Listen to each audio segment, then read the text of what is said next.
Hello friends, this is the third video of the chapter 2 of Geography NCERT of class 6. The name of the chapter is Globe, Latitudes and Longitudes. और इस video में हम पढ़ने वाले हैं longitudes के बारे में। इसके पहले वाली वीडियोस में हमने लैटिट्यूड्स के बारे में पढ़ रखा है और hit zones of the earth, तो हमने इसके पहले वाली सारी चीज़ें कवर कर रखी हैं। अगर आपने वो वीडियो नहीं देखी है तो आप डिस्क्रिप्शन में चेक कर लीजिएगा लिंक और आप पा जाएंगे वो सारी videos. So now let's talk about longitudes. To fix the position of a place it is necessary to know something more than the latitude of that place. इसका क्या मतलब है कि अगर हमें किसी भी प्लेस की पोजीशन को फिक्स करना है तो सिर्फ हमें लैटिट्यूड्स की ज़रूरत नहीं पड़ती है, हमें उससे ज़्यादा की ज़रूरत पड़ती है। और उससे ज़्यादा की चीज़ जो है वही हमारी लॉन्गिट्यूड है। कैसे? इसको हम समझते हैं एक एग्जांपल से। हमारे पास एक एग्जांपल है, जैसे कि तोंगा आइलैंड है हमारा पैसिफिक ओशन में और मॉरिशस आइलैंड है इंडियन ओशन में। दोनों के दोनों सेम लैटिट्यूड पे लाई करते हैं, जो कि है 20 डिग्री साउथ। अब अगर हम लोकेशन पूछते हैं तो हम यही जानेंगे कि अगर हम मॉरिशस के बारे में पूछ रहे हैं तो भी हमें यही बता सकते हैं कि 20 डिग्री साउथ। और अगर हम पैसिफिक या फिर तोंगा आइलैंड जो कि पैसिफिक में है उसके बारे में पूछते हैं तो उसकी भी लोकेशन हम 20 डिग्री साउथ ही बता सकते हैं। Now in order to locate them precisely we must find out how far east और west these places are from a given line of reference running from north pole to the south pole. तो इसका मतलब यही हुआ कि हमें उसके east और वेस्ट के बारे में नहीं पता है, जो कि एक लाइन ऑफ रेफरेंस से मिल सकता है हमें नॉर्थ पोल से साउथ पोल की तरफ, जो लाइन ऑफ रेफरेंस मतलब लाइन जो गुजरी हो। तो so these lines of reference are called meridians of longitude. और इन्हीं लाइन्स ऑफ रेफरेंस को मेरिडियंस ऑफ लॉन्गिट्यूड बोल सकते हैं, जैसे कि इस फिगर में है। ये सारी लाइन्स जो आपको दिख रही हैं इनको मेरिडियंस ऑफ लॉन्गिट्यूड बोला जाता है।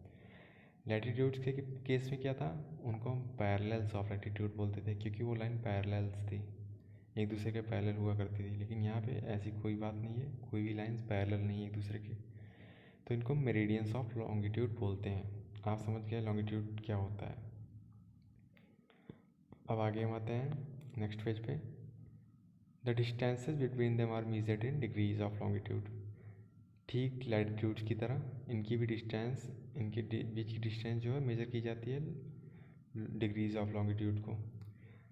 Each degree is further divided into minutes and minutes into seconds. और हर एक डिग्री को हम आगे डिवाइड कर सकते हैं मिनट्स में, और मिनट्स को हम फर्दर डिवाइड करेंगे सेकेंड्स में। ऐसा क्यों होता है? हमें लैटिट्यूड्स में इस चीज़ के बारे में नहीं पढ़ने को मिला, या फिर हमने नहीं जाना कि डिग्रीज और को हम मिनट्स में डिवाइड कर रहे हैं, मिनट्स को सेकेंड्स में डिवाइड कर रहे हैं। यहाँ पे इसकी ज़रूरत इसलिए पड़ी क्योंकि लॉन्गिट्यूड से जो हमारा टाइम का कनेक्शन होता है, जो कि हम नेक्स्ट टॉपिक में पढ़ेंगे अभी, तो उसके लिए ये ज़रूरी होता है कि हम डिग्रीज़ को आगे डिवाइड करेंगे। So the next thing is they are semi circles. आप फिगर में देखिए, आपको सेमी सर्कल दिख रहा होगा। लॉन्गिट्यूड्स जो है हमारे सेमी सर्कल में होते हैं। And the distance between them decreases steadily polewards until it becomes zero at the poles where all the meridians meet। इसका क्या मतलब है?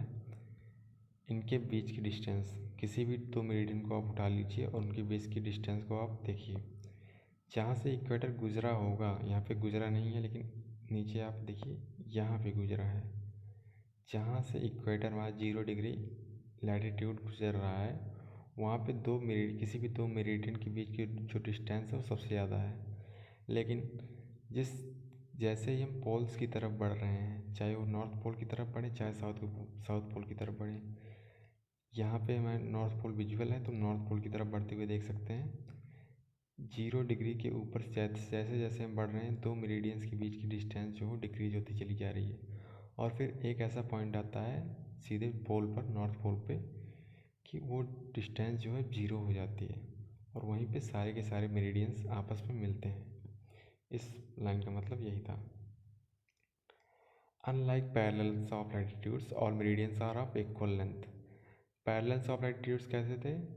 0 डिग्री इक्वेटर देख रहे हैं आप, सबसे बड़ी लाइन, सबसे बड़ा पैरेलल, उसके ऊपर 20 डिग्री 40 डिग्री 60 डिग्री, नीचे भी 20 डिग्री 40 डिग्री, ये सारी की सारी 0 डिग्री के बाद से छोटे होते चले जाते हैं, चाहे हम ऊपर देखें नॉर्दर्न हेमिस्फेयर में, चाहे नीचे देखें सदर्न हेमिस्फेयर में। ये हुई लैटिट्यूड्स की बात। लेकिन लॉन्गिट्यूड्स में होता है इसका बिल्कुल उल्टा। क्या होता है? इनकी तरह बिल्कुल भी नहीं। ये और meridians are of equal length, सारे के सारे मेरिडियंस जो है इक्वल लेंथ के होते हैं। आप देखिए सारे के सारे मेरिडियंस एक जैसे ही लग रहे हैं। अब इसकी वजह से क्या होता है? इसकी वजह से हमें काउंटिंग हम स्टार्ट कहाँ से करें, 0 डिग्री कहाँ से स्टार्ट करें कोई मेरिडियन को, इसमें बहुत सारी दिक्कतें आती हैं। लैटिट्यूड्स के केस में सबसे बड़ी लाइन को हमने 0 डिग्री मान लिया इक्वेटर, उसके ऊपर से हम बढ़ाते चले गए और नीचे भी बढ़ाते चले गए। लेकिन क्योंकि वो सबसे बड़ी लाइन अकेली ही थी, लेकिन लॉन्गिट्यूड्स में ऐसा नहीं है, सारी की सारी इक्वल लेंथ हैं।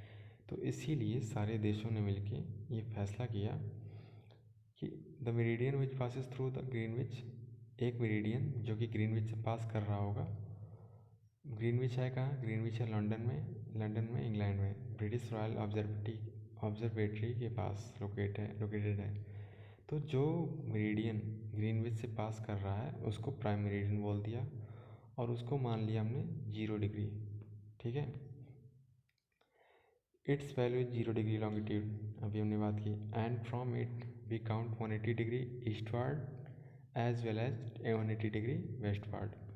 अब 0 डिग्री हमने मान लिया, बीच की लाइन आप देख सकते हैं प्राइम मेरिडियन, इसके ईस्टवर्ड और वेस्टवर्ड 180 डिग्री हम काउंट करते हैं, जो कि सीधे सीधे पीछे 0 डिग्री के एकदम बैक में जाके मिलती है।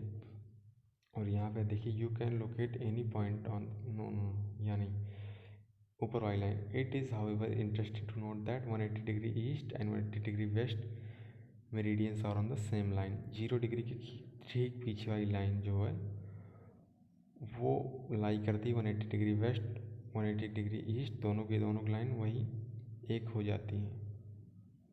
यही बात कर रहे थे इसमें। लेकिन एक चीज़ और है, अब जैसे हमारा इक्वेटर डिवाइड करता था अर्थ को 2 इक्वल हाफ्स में, क्या क्या हुआ करता था, नॉर्दर्न हेमिस्फेयर और सदर्न हेमिस्फेयर।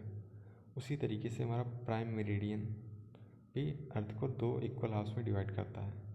एक हो जाता है वेस्टर्न हेमिस्फेयर, एक होता है ईस्टर्न हेमिस्फेयर। अब इतना हम समझ गए।